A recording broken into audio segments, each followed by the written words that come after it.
Ponyfans.com here with SMU center Blake McJunkin. And Blake, when you look at Army, you're going to see the smallest defensive line by far that you'll see all year. They only average 248 pounds per man. At that size, what is the secret to their effectiveness? What they do, they line up in a lot of different ways, different alignments, and really just try to stunt and move around. They move their guys a lot instead of just rushing you straight on, or one-on-one matchups where their size can be a bigger disadvantage. A lot of times they're stunting and moving around and bringing weird blitzes that you don't normally see. So they usually count on getting people off balance and off guard, and that's where we're gonna have to know what's coming before it happens, and be light on our feet and use good technique like we have been, and we can pick it up. So based on what's at least published on the roster, right, you guys on the offensive line average about 295 across the front. Right. Just looking at the simple laws of physics, you should be able to line up and just run it right down their throat, right? But they're only giving up 141 yards a game on the ground, which is not great, but certainly not bad. Right. Why isn't every team able to line up and just run down their throat? Because you'd think every offensive line they see has a huge size advantage, right?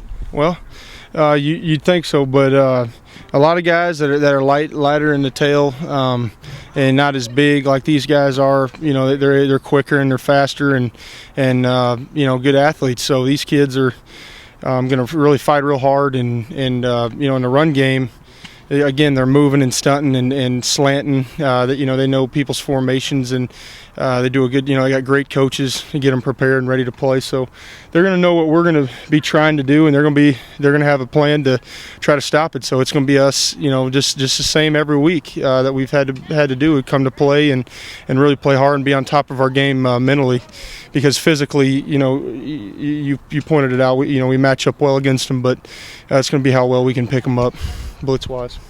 Of their starting defensive line, the only guy over 250 is their nose guard, Mike Gann, who goes 6'2", 280. Yeah. Is he used primarily as an anchor to sort of occupy blockers, or is he going to be getting in there and making plays as well? Well, yeah, all of them are going to be trying to make plays, and he's a good player. I believe he's number 93, and is real active with his hands, strong player, and he's going to be a good test. I played a guy like him in Navy 2 years ago who was not the biggest, he's 6'3", 290 like this guy is, and they really play active and are good athletes and play hard. That's a big deal. They don't take plays off, and sometimes you find other teams doing that, and so these guys are going to be tough. He's a good player. Coach Jones called the Army defensive front unique, and Coach Morrison said sort of what you were alluding to, how they put people in different places compared to what other defenses do. Yeah. Are they shed a little light on what they're doing? Are they lining up simply in gaps? Are they overloading on one side? What is unique in their alignment? Yeah, it's like they're not an odd or even front really, where normal teams will balance. So you go 4 down linemen, 2 on each side of the center, and shade them to the strength of the play where they think our strength. If we're strong right and their trips right, they're going to shade everybody to the right. These guys are different. Well, they'll put, on one side they'll have 3 guys on each side of the center, 6-man front or 7-man front, but they'll have 3 down linemen lined up in the gaps, and then they'll have 1 down lineman on another side and have 2 linebackers floating around. So they all get to their gap and play, similar technique.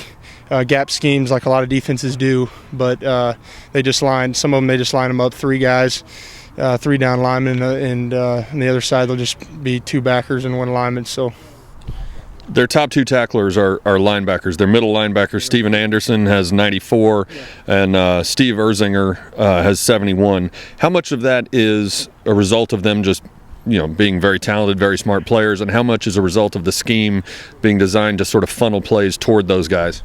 Well, they're great players, like you said.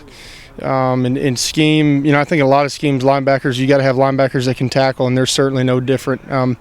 They have guys that get to the football, and in number 50, he's a good player, and doesn't miss tackles. So he gets to the hole and meets a running back or ball carrier. He's going to make the play, and that's what has made him more effective, I believe. So to answer your question, I'd say he's a great player, and he certainly has schemes. But in every defense, you got to have linebackers and make tackles, and he can do that.